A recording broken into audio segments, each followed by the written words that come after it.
बात 2015 की है। अमेरिका के होमलैंड सिक्योरिटी डिपार्टमेंट के सेक्रेटरी जे जॉनसन हर शाम की तरह अपने घर में बैठकर टीवी देख रहे थे। तभी अचानक से टीवी में कुछ खराबी आई और टीवी बंद हो गया। जॉनसन सोफे से उठकर टीवी को चेक करने पास ही गए थे कि टीवी अपने आप चालू हो गया और उस पर बड़े बड़े शब्दों में आई ओन यू लिखा हुआ फ्लैश होने लगा। ये सब देख जॉनसन कुछ समझ पाते कि तभी पास ही बैठी उनकी पत्नी के आईपैड पर hi spooky, am I scaring you voice messages आने लगे। बात यही नहीं रुकी, उनके घर के हर एक फोन पर एक के बाद एक कई अननोन कॉल्स आना शुरू हो गए। एकदम से हुए इस वाकये ने जॉनसन को चिंता में डाल दिया। उन्होंने जब अननोन कॉलर का कॉल उठाया तो कॉलर ने अपना नाम क्रैका बताते हुए कहा कि उनके घर का हर फोन, आईपैड, टीवी और कंप्यूटर सिस्टम उसने हैक कर लिया है। खुद को क्रैका बताने वाले इस कॉलर ने जॉनसन को अपना पहला टारगेट बनाया था। इसके बाद उसने एक के बाद एक कई अमेरिकन हाई रैंकिंग ऑफिसर्स को टारगेट करना शुरू कर दिया। पहले director of national intelligence James Clapper, फिर FBI डेप्यूटी डायरेक्टर मार्क ग्विलियानो और यहाँ तक कि उसने दुनिया की सबसे पावरफुल इंटेलिजेंस एजेंसी CIA के डायरेक्टर जॉन ब्रेनन को भी नहीं छोड़ा। हैकर ने न केवल CIA डायरेक्टर जॉन ब्रेनन के पर्सनल डेटा को हैक किया, बल्कि CIA के पूरे सिस्टम को हैक करके कई कॉन्फिडेंशियल एंड सेंसिटिव इंफॉर्मेशन को भी इंटरनेट पर लीक कर दिया।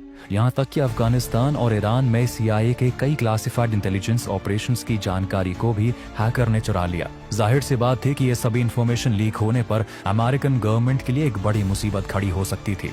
इस हैकिंग को लेकर जब इन्वेस्टिगेशन शुरू हुई तो बहुत ही हैरान करने वाला खुलासा हुआ। पता चला कि अमेरिका जैसी सुपर पावर के होश उड़ाने वाला कोई और नहीं बल्कि मात्र 15 साल का लड़का था, जो अमेरिका से मीलों दूर इंग्लैंड के लेस्टेरशायर शहर में बैठकर अपने छोटे से कमरे से इस पूरी हैकिंग को अंजाम दे रहा था।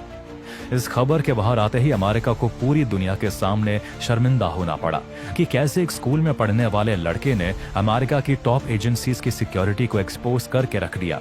लेकिन सोचने वाली बात यह है कि आखिर एक 15 साल के लड़के ने CIA जैसी ताकतवर इंटेलिजेंस एजेंसी को कैसे हैक कर लिया और आखिर ऐसा करने के पीछे उसका क्या मकसद था।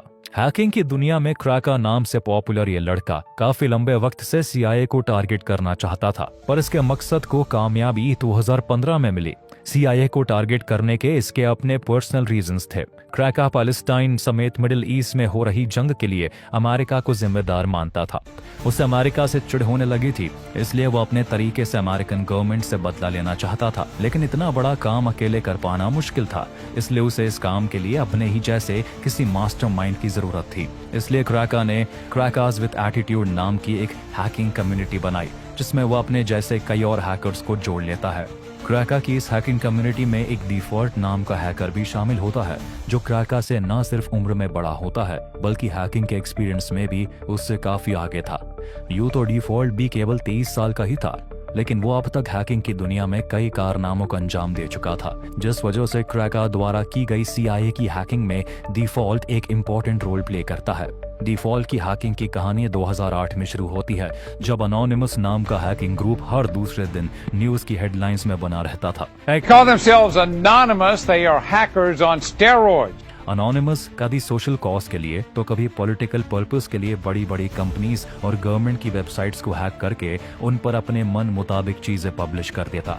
अनोनिमस की पॉपुलैरिटी और पावर को देखकर डिफॉल्ट को ये काम काफी फैसिनेटिंग लगा और वो हैकिंग सीखने के लिए जी जान से जुट गया। पहले उसने कुछ छोटी वेबसाइट्स को हैक करना और वीडियो गेम की प्रोग्रामिंग को चेंज करना शुरू किया, लेकिन डिफॉल्ट कुछ बड़ा करना चाहता था, इसलिए वो एनोसेक नाम के एक हैकिंग ग्रुप से जुड़ गया। एनोसेक ग्रुप की मदद से उसने एक बार कनाडा की विंडसर यूनिवर्सिटी के कंप्यूटर सिस्टम को हैक कर लिया, जिसमें उसे यूनिवर्सिटी के फाइनेंशियल रिकॉर्ड्स का भी एक्सेस मिल गया था। उन रिकॉर्ड्स में उसने देखा कि बहुत सारे स्टूडेंट्स से यूनिवर्सिटी को लोन वसूलना बाकी है, जिसकी टोटल वैल्यू $9 मिलियन से भी ज्यादा है। डिफॉल्ट ने रिकॉर्ड जरा भी सोचे बिना फौरन यूनिवर्सिटी के कंप्यूटर से डिलीट कर दिया। ये डिफॉल्ट की पहली बड़ी कामयाबी थी। लेकिन इससे भी बड़ा कारनामा डिफॉल्ट ने 2014 में किया, जब डेनमार्क की गवर्नमेंट बेस्टियलिटी को लीगल कर देती है। बेस्टियलिटी के लीगल होते ही डेनमार्क में बेजुबान जानवरों के साथ यौन अत्याचारों के मामले बढ़ने लगते हैं।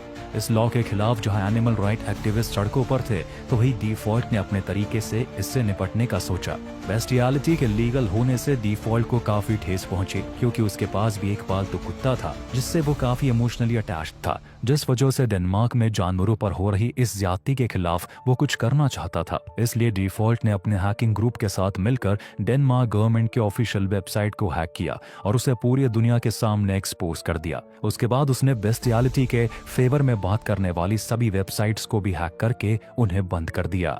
इस इंसिडेंट के बाद डेनमार्क गवर्नमेंट की खुलकर आलोचना होने लगी। लोगों ने सड़कों पर उतरकर गवर्नमेंट का विरोध करना शुरू कर दिया। लगातार हो रहे विरोध के कारण आखिरकार 1 साल बाद ही डेनमार्क को बेस्टियलिटी लॉ को रद्द करना पड़ा। डिफॉल्ट की एक बड़ी जीत थी। अपने इतने बड़े कारनामे के बाद उसका कॉन्फिडेंस आसमान छूने लगता है, लेकिन उसे अभी एक और हैकिंग को अंजाम देना था, जो उसकी जिंदगी की सबसे बड़ी हैकिंग होने वाली थी, जिसके लिए वो new hacking group crackers with attitude से जुड़ चुका था, जिसका हेड 15 साल का लड़का क्रैका होता है, जो CIA को हैक करने का मकसद लिए बैठा था। लेकिन गौर करने वाली बात यह है कि सालों से हैकिंग की फील्ड में होने के बाद भी क्रैका और डिफॉल्ट 2013 से पहले एक दूसरे को जानते तक नहीं थे। लेकिन मई 2013 में एक ऐसा इंसिडेंट हुआ जिसने इन दोनों को एक कर दिया। दरअसल उस वक्त एडवर्ड स्नोडेन नाम का एक computer contractor national security agency में काम करता था। एडवर्ड को अमेरिकन गवर्नमेंट के एक प्रोजेक्ट पर काम करने के दौरान पता चलता है कि US गवर्नमेंट हर अमेरिकन यूजर के डेटा और उसकी प्राइवेट इंफॉर्मेशन को खुफिया कामों के लिए इस्तेमाल करती है। यह सब यूजर की परमिशन के बिना किया जा रहा था।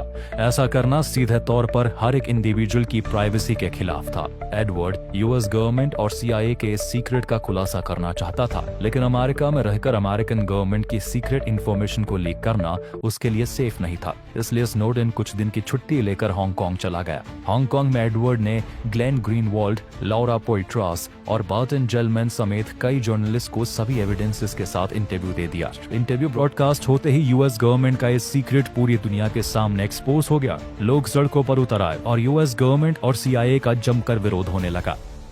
डिफॉल्ट भी एक अमेरिकन सिटीजन था और NSA एंड CIA का इस तरह से यूजर का डेटा कलेक्ट करना उसे बिल्कुल भी पसंद नहीं आया। दोनों अब US को टारगेट करने के लिए पूरी तरह से तैयार थे। जहां क्रैका गाजा वॉर के लिए अमेरिका को जिम्मेदार मानता था और अमेरिकन गवर्नमेंट को सबक सिखाना चाहता था, तो वही डिफॉल्ट भी अब अमेरिकन गवर्नमेंट और CIA को एहसास दिलाना चाहता था कि किसी की पर्सनल इंफॉर्मेशन जब किसी और के हाथ लगती है तो कैसा महसूस होता है। दोनों ही अब अमेरिकन गवर्नमेंट को अपना दुश्मन समझते थे और हैकिंग के जरिए अमेरिकन अथॉरिटीज से बदला लेना चाहते थे। क्रैका सबसे पहले हैक करने का रोड मैप तैयार करता है और फिर सारे प्लान को एग्जीक्यूट करने में लग जाता है। इस दौरान डिफॉल्ट लगातार अपने एक्सपीरियंसेस की मदद से क्रैका को प्रॉपर गाइडेंस प्रोवाइड कर रहा होता है, जिसके चलते क्रैका और उसका group crackers with attitude American intelligence community के हाई रैंकिंग ऑफिसर्स को टारगेट करना शुरू कर देता है। क्रैका सबसे पहले होमलैंड सिक्योरिटी के सेक्रेटरी जे जॉनसन के कॉमकास्ट अकाउंट को हैक करके उसके घर के टीवी और इंटरनेट को अपने कंट्रोल में ले लेता है और फिर जॉनसन और उसकी फैमिली को परेशान करना शुरू कर देता है। इसके बाद क्रैका ने ओबामा एडमिनिस्ट्रेशन के इंटेलिजेंस डायरेक्टर जेम्स क्लैपर को अपना शिकार बनाया। उसने किसी तरह जेम्स क्लैपर के इंटरनेट और फोन सर्विस के अकाउंट का एक्सेस हासिल किया और फिर क्लैपर के फोन पर आने वाली सभी कॉल्स को फ्री पैलेस्टाइन हॉटलाइन पर रूट कर दिया। ये सारे इंफॉर्मेशन और इनके प्रूफ्स क्रैका लगातार ट्विटर पर पोस्ट कर रहा होता है, जिससे अमेरिकन इंटेलिजेंस के साथ हो रहे इस तमाशे को पूरी दुनिया बड़े चाव से देख रही थी। जेम्स क्लैपर के बाद क्रैका और डिफॉल्ट CIA के डायरेक्टर जॉन ब्रेनन को टारगेट करते हैं। क्रैका इंटरनेट पर जॉन ब्रेनन के बारे में रिसर्च करना शुरू कर देता है, जिसके चलते ब्रेनन का पब्लिक फोन नंबर उसके हाथ लग जाता है। क्रैका ने जब उस फोन नंबर की जांच की तो पता चला कि ये नंबर वेराइजन का था। क्रैका ने वेराइजन के इंटरनल टेक टीम को उसी कंपनी का टेक्नीशियन बनकर फोन किया और उन्हें बताया कि जॉन ब्रेनन नाम का एक कस्टमर अपने अकाउंट में कुछ प्रॉब्लम फेस कर रहा है, इसलिए उनके इशू को रिजॉल्व करने के लिए उसको कस्टमर की पर्सनल डिटेल्स चाहिए। वेराइजन की टीम ने उसकी आइडेंटिटी को वेरीफाई करने के लिए एम्प्लॉय कोड मांगा, जो क्रैका पहले ही हैक कर चुका था। वेरिफिकेशन के बाद जॉन ब्रेनन की पर्सनल डिटेल्स जैसे account number, private phone number, address और बैंक कार्ड के लास्ट 4 डिजिट्स, वेराइजन ने ये सब कुछ क्रैका के साथ शेयर कर दिया। इन सभी डिटेल्स के हाथ लगते ही क्रैका ने जॉन ब्रेनन की पर्सनल ईमेल आईडी को हैक करना शुरू कर दिया। उसने देखा कि ब्रेनन AOL के ईमेल का इस्तेमाल करता है। उसने फौरन AOL की सपोर्ट टीम को जॉन ब्रेनन बनकर कॉल किया और बताया कि वो अपने ईमेल का पासवर्ड भूल गया है और उसको रीसेट करना चाहता है। AOL की टीम ने वेरिफिकेशन के लिए उससे बैंक कार्ड के लास्ट 4 डिजिट्स पूछे, जो क्रैका वेराइजन कंपनी को बेवकूफ बनाकर पहले ही हासिल कर चुका था। लास्ट 4 डिजिट्स बताकर वो जॉन ब्रेनन के पर्सनल ईमेल का भी एक्सेस हासिल कर लेता है।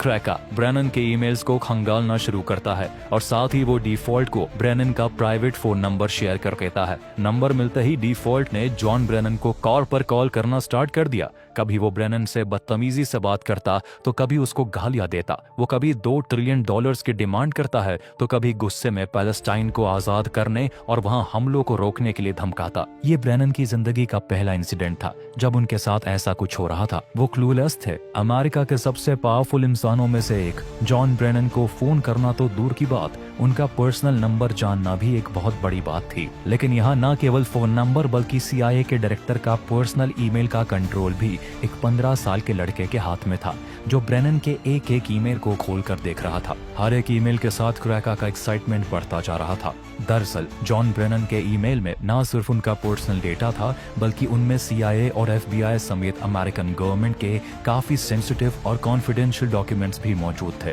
ईमेल के अंदर सभी सीनियर ऑफिसर्स का पर्सनल डेटा, उनके सोशल सिक्योरिटी नंबर्स और गवर्नमेंट से मिलने वाले सभी सीक्रेट इंस्ट्रक्शंस की फाइल्स भी अवेलेबल थी। क्रैका अब इन डॉक्यूमेंट्स के साथ वो करने वाला था जिससे US गवर्नमेंट की रातों की नींद उड़ने वाली थी। उसने बिना देर किए जॉन ब्रेनन के ईमेल का सारा सीक्रेट डेटा विकीलीक्स पर अपलोड कर दिया। इन सीक्रेट डॉक्यूमेंट्स में जॉन ब्रेनन के SF-86 सेंसिटिव फॉर्म के साथ साथ अफगानिस्तान और इराक वॉर में CIA के इन्वॉल्वमेंट से रिलेटेड भी सारी जानकारी मौजूद थी। विकीलीक्स के फाउंडर जूलियन असांज ने इस मामले में काफी दिलचस्पी दिखाई और उन्होंने खुद आगे आकर अक्टूबर 2015 में ये सारा डेटा दुनिया के सामने खोल कर रख दिया। इस लीक डेटा ने CIA को कहीं भी मुंह दिखाने लायक नहीं छोड़ा। इतनी कॉन्फिडेंशियल और सीक्रेट इंफॉर्मेशन का इस तरह इंटरनेट पर वायरल होना CIA की क्रेडिबिलिटी पर एक क्वेश्चन मार्क बन गया। वर्ल्ड की टॉप इंटेलिजेंस एजेंसी माने जाने वाली CIA अपने ही डेटा को सिक्योर करने में नाकाम हो चुकी थी। इस डेटा के लीक होने पर CIA को $1.5 मिलियन के डैमेजेस भरने पड़े। उनके बहुत से सीक्रेट एजेंट्स को अंडरग्राउंड होना पड़ गया, तो वही कई लोगों को रिजाइन तक करना पड़ गया। CIA और FBI का डिपार्टमेंट इस पूरी हैकिंग से हैरान और परेशान था। वो अभी तक ये नहीं पता कर पाए थे कि इस हैकिंग का मास्टरमाइंड कौन है। वही इंग्लैंड में बैठा क्रैका अभी भी अपने मिशन में लगा हुआ था। वो अगले कुछ दिनों में FBI की डेटाबेस से लेकर डिपार्टमेंट ऑफ जस्टिस की वेबसाइट तक सब कुछ हैक करता गया। उसने इस तरह डिपार्टमेंट ऑफ जस्टिस के 9,000 और FBI के 20,000 एजेंट्स की पर्सनल इंफॉर्मेशन को भी पब्लिक कर दिया। एक के बाद एक एजेंसी और ऑर्गेनाइजेशन का हैक होना और उनका सीक्रेट डेटा इस तरह लीक होना US गवर्नमेंट को भारी मुश्किल में डाल देता है। 15 साल के इस लड़के ने अमेरिकी सरकार की नाक में दम करके रख दिया था। लगातार हो रही इन हैकिंग से अमेरिका को पूरी दुनिया के आगे शर्मिंदा होना पड़ रहा था। इसलिए जल्द से जल्द हैकर्स को पकड़ने के लिए CIA ने एड़ी चोटी का जोर लगाना शुरू कर दिया। क्रैका और डिफॉल्ट भी ये बात जानते थे कि उन्होंने जो कारनामा किया है उसके बाद CIA और FBI उनका पीछा जरूर करेगी, और इसलिए ये दोनों बहुत ही सावधानी से अपनी पहचान छुपाकर अपने काम को अंजाम दे रहे थे। दोनों ही हैकर्स हर 5 मिनट के बाद प्रॉक्सी चेंज करते और IP स्विच करते ताकि उनकी लोकेशन ट्रेस ना हो सके। यहाँ तक कि अपने घर के वाईफाई का इस्तेमाल भी नहीं करते थे, जिससे कि उनका इंटरनेट सर्वर हैक होने पर उन्हें पकड़ा ना जा सके। उनके प्लान के मुताबिक सब कुछ सही चल रहा होता है। वो हर दूसरे दिन किसी न किसी हाई प्रोफाइल अमेरिकन को हैक करते और उसका डेटा लीक कर देते। लेकिन एक दिन कुछ ऐसा हुआ जिससे क्रैका और डिफॉल्ट की शामत आने वाली थी और उनका भांडा फूटने वाला था। एक रात शराब के नशे में डिफॉल्ट अपने दोस्तों के साथ Xbox लाइव पर बातें कर रहा था और उस वक्त न्यूज चैनल्स पर खबरें चल रही होती है कि क्रैकर्स विद एटीट्यूड नाम के हैकिंग ग्रुप ने किस तरह CIA और US गवर्नमेंट को हिलाकर रख दिया है। डिफॉल्ट इस वक्त काफी नशे में था, उसका खुद पर बिल्कुल भी कंट्रोल नहीं होता, इसलिए बातों ही बातों में उसके मुंह से निकल गया कि CIA को हैक करने वाला ग्रुप उसका है और अब तक होने वाली सभी हैकिंग्स को उसने क्रैका नाम के लड़के के साथ मिलकर अंजाम दिया है। डिफॉल्ट की इन सभी बातों को उसके दोस्तों ने मजाक में लिया और हंसकर टाल दिया, लेकिन उनमें एक ऐसा भी इंसान था जो डिफॉल्ट से अंदर ही अंदर नफरत करता था। उसने इस बात को बिल्कुल भी हल्के में नहीं लिया और इस सारी जानकारी किसी तरह FBI तक पहुंचा दी। यही से डिफॉल्ट और क्रैका के पकड़े जाने की उल्टी गिनती शुरू हो जाती है। कुछ ही दिनों के बाद FBI ने डिफॉल्ट के कमरे पर छापा मारकर उसे अरेस्ट कर लिया और उसके कंप्यूटर और हार्ड ड्राइव्स को सीज कर लिया। डिफॉल्ट से पूछताछ शुरू करने पर क्रैका के बारे में खुलासा हुआ। इसके बाद इंग्लैंड में ब्रिटिश पुलिस ने क्रैका के कमरे पर रेड डाली और उसको भी अरेस्ट करके उसके कंप्यूटर को भी सीज कर लिया गया। इन दोनों के पकड़े जाने के बाद इनके असली नाम सामने आए, जिसमें क्रैका का नाम केन गैम्बल और डिफॉल्ट का नाम जस्टिन ग्रे लिवरमैन होता है।